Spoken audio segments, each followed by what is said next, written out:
Hello guys, നമുക്കപ്പോൾ ഇന്നൊരു ചമ്മന്തി ആയാലും കഞ്ഞിയുടെ കൂടെയും ചോറിൻ്റെ കൂടെയൊക്കെ കഴിക്കാൻ പറ്റിയ ഒരു പപ്പടം ചേർത്ത ചമ്മന്തി. ഇതിൽ തേങ്ങയൊന്നും വരുന്നില്ല കേട്ടോ. അപ്പോൾ നല്ല ചെറിയ ഉള്ളിയും വറ്റൽമുളകും വെളുത്തുള്ളി എല്ലാം ചേർത്ത് നമുക്കൊരു ചമ്മന്തി അരയ്ക്കാം. ആദ്യം എന്താ ഇവരെല്ലാം വഴറ്റിയെടുക്കാം. അതായത് വറ്റൽമുളകിനെ ഒന്ന് മൂപ്പിച്ചെടുക്കാം എണ്ണയിൽ. അത് കഴിഞ്ഞിട്ട് നമുക്ക് ചെറിയ ഉള്ളിയും വെളുത്തുള്ളിനെ മൂപ്പിച്ചെടുക്കാം. അപ്പോൾ അതെ, എണ്ണ ഒഴിച്ചെടുത്ത് വറ്റൽമുളക് ഇട്ടിട്ടുണ്ട് കേട്ടോ. ഇത് ജസ്റ്റ് ഒന്ന് ചൂടാകുന്നതനുസരിച്ച് നമുക്ക് അടുത്ത ചേർത്ത് കൊടുക്കാം. പിന്നെ എരിവിനനുസരിച്ച് വറ്റൽമുളക് വ്യത്യാസം വരുത്താം കേട്ടോ. നിങ്ങൾക്ക് എത്ര എരിവ് ആവശ്യമെന്ന് വെച്ച് കഴിഞ്ഞാൽ ഞാനിത് ചെയ്തപ്പോൾ നല്ല എരി ഉണ്ടായിരുന്നു കേട്ടോ. പ്രതീക്ഷിച്ചേക്കാട്ടിലും എരി ഉണ്ടായിരുന്നു.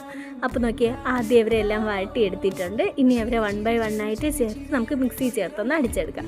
ഉപ്പും ഒരല്പം പുളിയും കൂടി ചേർത്ത് കൊടുത്ത് മല്ലിയിലയും ചേർത്ത് അരച്ചെടുക്കുന്നുണ്ട് കേട്ടോ. ആദ്യം ഇവരെ നന്നായിട്ട് അരച്ചതിന് ശേഷം പപ്പടം നമുക്ക് പൊടിച്ച് ഇതിലോട്ട് ചേർത്ത് കൊടുക്കുക. അങ്ങനെ ഇവനെ കൂടെ ചേർത്ത് ഒന്ന് ജസ്റ്റ് ക്രഷ് ചെയ്തെടുക്കുമ്പോൾ നമ്മളെ ചമ്മന്തി റെഡി ആയിട്ടോ. ചോറിൻ്റെ കൂടെ ആയിരുന്നാലും നല്ല ചൂട്